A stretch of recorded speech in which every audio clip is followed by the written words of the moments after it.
നമ്മുടെ രാജ്യം വലിയ പ്രതിസന്ധിയിൽ നിൽക്കുമ്പോൾ മലയാള ചാനലുകൾ വലിയ ആഘോഷത്തിലാണ്. റിപ്പോർട്ടർ ചാനലിലെ അരുൺ ഈ മാപ്പിലൂടെ പാകിസ്ഥാനിൽ എത്തുന്നു. അതോടൊപ്പം തന്നെ ഇന്ത്യയിലെ എല്ലാ വിമാനത്താവളങ്ങളും അടച്ചു എന്ന ഒരു വ്യാജ വാർത്ത പറയുന്നു. ഹാഷ്മി പറയുന്നു കറാച്ചിയിൽ വലിയ സ്ഫോടനങ്ങൾ നടക്കുന്നു, INS വിക്രാന്ത് ഉൾപ്പെടെയുള്ള ഇന്ത്യയുടെ പടക്കപ്പലുകൾ കറാച്ചി ആക്രമിച്ച് തകർക്കുന്നു എന്ന രീതിയിലുള്ള പല വാർത്തകളും കൊടുക്കുകയാണ് മലയാള മാധ്യമങ്ങൾ. ഇവരുടെ ഉദ്ദേശം എന്താണ്? ഇന്ത്യക്ക് തലവേദനയായി മാറുകയല്ലേ ഇവർ? ഈ വള്ളംകളിക്ക് ഈ കമൻട്രി പറയുന്ന കുറേ ടീമുകളുണ്ട് മലയാളം ചാനലുകളിൽ. ആലപ്പുഴ നെഹ്റു ട്രോഫിക്കാണ് അത് കൂടുതൽ വലിയ ആവേശം. അതുപോലെ നിരവധി വള്ളംകളികളുണ്ടല്ലോ, പിന്നെ പായിപ്പാടൻ, പിന്നെ നടുഭാഗം. അപ്പോൾ കമൻറ്റേറ്റർമാർ മൂന്ന് ട്രാക്കിലുമായിട്ട് നിരന്ന് വരുന്നത് പായിപ്പാടനാണ്, നടുഭാഗമാണ്, ആരാണ് മുമ്പിൽ വരുന്നതെന്ന് അറിയുന്നില്ല, പിന്നെ എന്തിനാ വിളിച്ചു പോകുന്നത്, കാഴ്ചക്കാർ കാണുന്നുണ്ടല്ലോ എന്ന് പറഞ്ഞതുപോലെയാണ്. ഇത് ചുമ്മാ കിടന്ന് വെപ്രാളം കാണിക്കുകയാണ്. ഇതെന്താണിത്? ഇത് പിന്നെ ഇപ്പോൾ അരുൺകുമാറിൻ്റെ കാര്യം, അരുൺകുമാറിൻ്റെ വിഷയം പൊളിറ്റിക്സാണ് കേട്ടോ. പൊളിറ്റിക്സിലെ കേരള സർവകലാശാല അസോസിയേറ്റ് പ്രൊഫസറാണ്.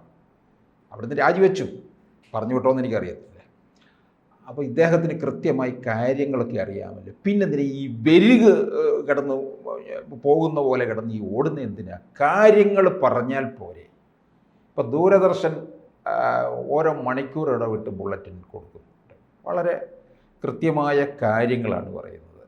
അത് ഈ പഴയ ആൾക്കാരൊക്കെ ഉണ്ടല്ലോ, അത് ദൂരദർശനൊക്കെ വാച്ച് ചെയ്യുന്നുണ്ട്. കാരണം അവർക്ക് ഈ പിരിമുറുക്കമൊന്നുമില്ലാതെ വാർത്തകൾ അറിയുക എന്നേ ഉള്ളൂ. അതിനുവേണ്ടി അവരതിനെ സർക്കാർ ചാനലാണത്, അത് ഉപയോഗിക്കും എന്നുള്ളതാണ്. ഇത് ഒരുതരം വെരുകിനെ പോലെ കിടന്ന് പിടച്ചടിച്ചുകൊണ്ട് ഈ പത്രപ്രവർത്തകർക്ക്, റിപ്പോർട്ടർമാർക്കൊക്കെ എപ്പോഴും പ്രത്യേക പരിശീലനമുണ്ട് ഇതിനകത്ത്.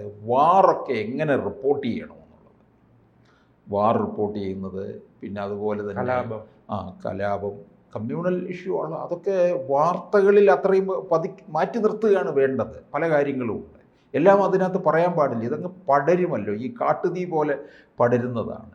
ഇപ്പോൾ ഈ കോൺഗ്രസ്സിലെ ഒരു പ്രൊഫസർ ബാലചന്ദ്രൻ ഇട്ടിരിക്കുന്ന ഫേസ്ബുക്ക് പോസ്റ്റ് ഞാൻ കണ്ടു കേട്ടോ. അദ്ദേഹം ഈ അരുൺകുമാറിനെതിരെ ഇട്ടിരിക്കുന്നതാണ്, വേറെ ആരെയും ഒന്നും പറയുന്നില്ല കേട്ടോ. അന്ധനായ ധൃതരാഷ്ട്രർക്ക് കുരുക്ഷേത്ര യുദ്ധം വിവരിച്ചു കൊടുക്കുന്നത് സഞ്ജയൻ്റെ മാതൃക ഓർക്കുന്നത് നല്ലതായിരിക്കും. യുദ്ധമല്ല, അനുരഞ്ജനവും സമാധാനവും സമന്വയവുമാണ് നമ്മുടെ ലക്ഷ്യം.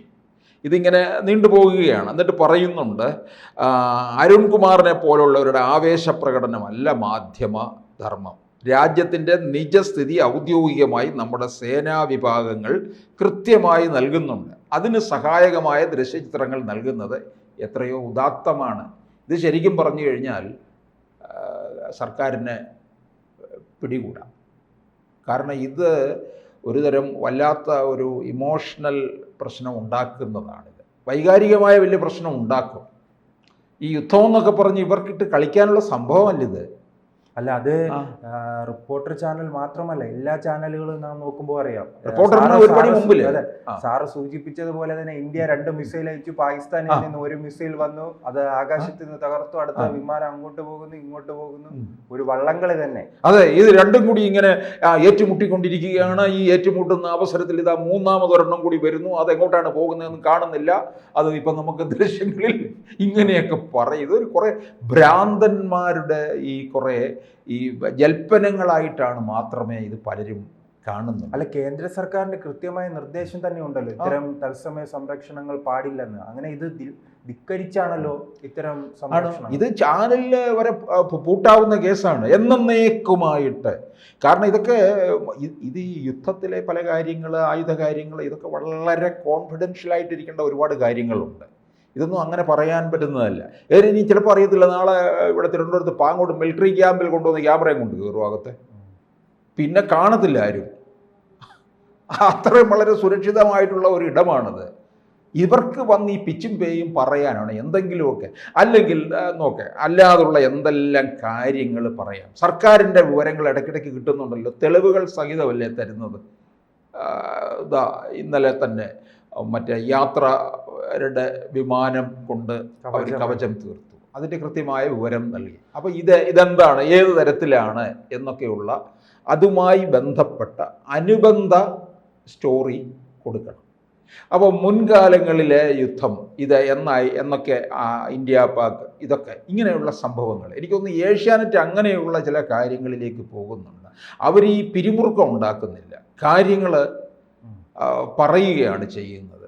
അതല്ല, ഇത് ഫുട്ബോൾ ഇട്ട് കളിക്കുന്നത് മാതിരിയാണോ ഈ പിന്നെ യുദ്ധത്തിൻ്റെ കാര്യങ്ങൾ പറയുക എന്ന് പറയുന്നത്, അതോ വള്ളംകളിയുടെ കാര്യങ്ങളോ? എന്തായാലും ഇതൊരു ശരിയായ രീതിയല്ലെന്നുള്ളതാണ്. ഈ ഒരു ജേർണലിസം പഠിച്ചിട്ടില്ലെങ്കിൽ പോലും ഇതാർക്കും അറിയാവുന്ന കാര്യമാണ്. എന്താണ് ഇങ്ങനെയുള്ളിടത്ത് ചെയ്യേണ്ട കാര്യങ്ങൾ.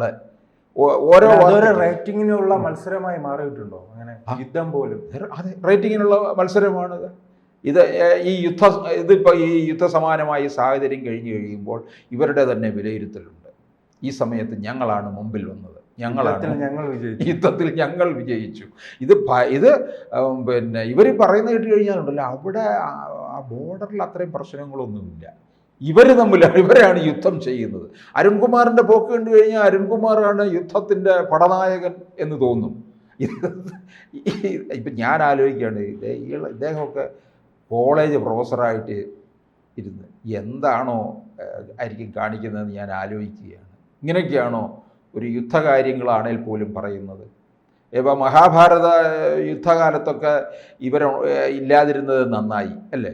അപ്പോൾ ഇതൊക്കെ ഏത് തരത്തിൽ പോയേനെ? അതാണ് ഈ പ്രൊഫസർ ബാലചന്ദ്രൻ ഈ ഫേസ്ബുക്ക് പോസ്റ്റിൽ പറഞ്ഞിരിക്കുന്ന കാര്യം. അല്ല, കേരളത്തിൽ മറ്റൊരു കാര്യം കൂടിയുണ്ട്. ഈ രാജ്യവിരുദ്ധ വാർത്തകൾ പലപ്പോഴും വന്നിട്ടുള്ള ഒരു നാട് കൂടിയാണ് കേരളം. പക്ഷെ അത്തരത്തിലേക്കൊന്നും ഈ സമയത്ത് പോയിട്ടില്ല.